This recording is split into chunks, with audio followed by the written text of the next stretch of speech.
Welcome AMFishers, I'm Georgopoulos, the host of the AMFisH fishing vlog series. This video is kind of out of the box. I just wanted to talk about largemouth bass and smallmouth bass and the differences between the two. Both species will eat frogs, they'll eat worms, crustaceans like crayfish and stuff like that. But I've had people ask me that they tend to sometimes they'll miss too many smallmouth bass, and I thought I'd do a little video on why that happens sometimes. So the largemouth bass don't really have a crushing palate, and what I mean by crushing palate is the roof of the mouth, in the mouth of a smallmouth. It looks kind of like this. It's a concave plate, and it's very, very hard. It's got some little some bumps on it, but it's designed for crushing.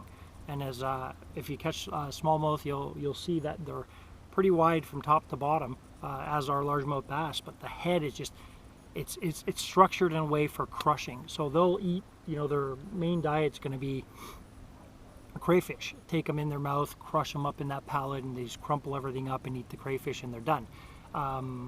So going to that point, if you're fishing with something, let me just grab it here, like a tube jig rigged with a jig head on the inside, and you're trying to catch some smallmouth bass, you will have to set that hook a little harder, especially if the fish has got the bait way up in its mouth into that crush palate and it's trying to crumple down on it. A largemouth bass, if you ever stick your finger into the roof of the mouth, it's not designed that same way. It doesn't eat a ton of crayfish as a smallmouth bass would. Smallmouth bass tend to be around rocky areas, rocky shoals, not necessarily up in the weeds like the largemouth bass are.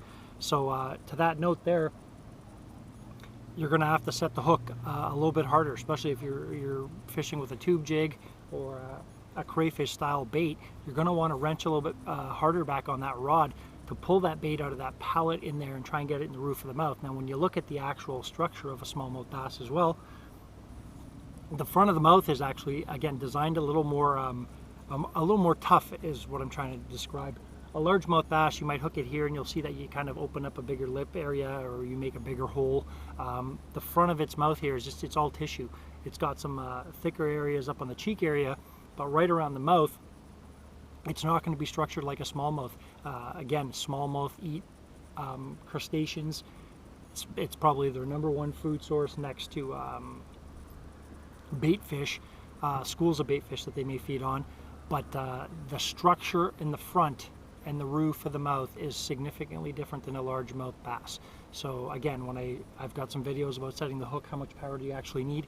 You don't need a lot of power when you're setting the hook, but when you're targeting a specific species, again, that tube jig I just showed you, if a smallmouth has it and you feel a few of those bites and it hasn't actually gotten hooked, it's trying to crush it on that palate, and what's going to end up doing is just crumpling down on that. So you've got to give it a good sweep.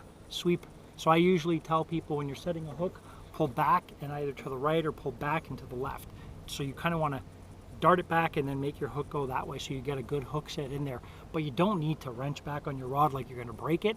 What I'm trying to kind of pass along to everybody is, between those two species of fish, a largemouth bass, majority of the time, it opens his mouth, inhales the bait, and then when you set the hook, you usually catch it up in the lip.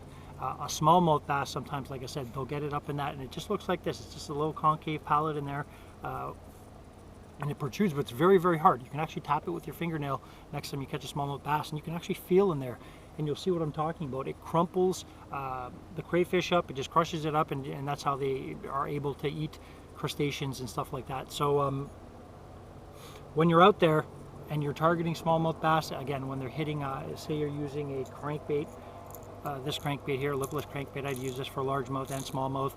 The majority of the time, fish hammer these things, so they'll get hooked. You're not so worried about, okay, well, now I'm fishing a shallow diving or a lipless crankbait for smallmouth. I gotta really set the hook on that fish. Not necessarily. They'll hit these pretty hard, and a lot of trebles on here. As you can see, there's 6 different hooks to get nailed on. So just keep that in mind. Smallmouth do feed on crayfish significantly as part of their main source of food. So they are designed to basically crumple baits. But when you're out there and you're targeting them, species-specific example, you're targeting smallmouth bass, and you're using something like a creature style bait or a tube jig or a soft plastic, you are going to want to pull back a little bit harder on that. You've got to get the hook through the actual soft plastic itself, and if the fish has it up in that hard crumply palate, you're going to have to pull it towards the front of its mouth and try and get it here. But take a look at them. Like I said, next time you catch a largemouth or a smallmouth, take a look at both of them. And look at the structure of the face. The cheek area too as well for a smallmouth bass is a little thicker and a little bit more durable. It doesn't, it's not the thin tissue like a largemouth bass typically is. So just wanted to, again, I wanted to shoot that video. I've had some people ask me what the differences are, and I wish I had a largemouth bass right now and a smallmouth bass to actually just kind of hold in front of the camera and show you, but I don't. So I hope you found the video helpful, guys. See you next time.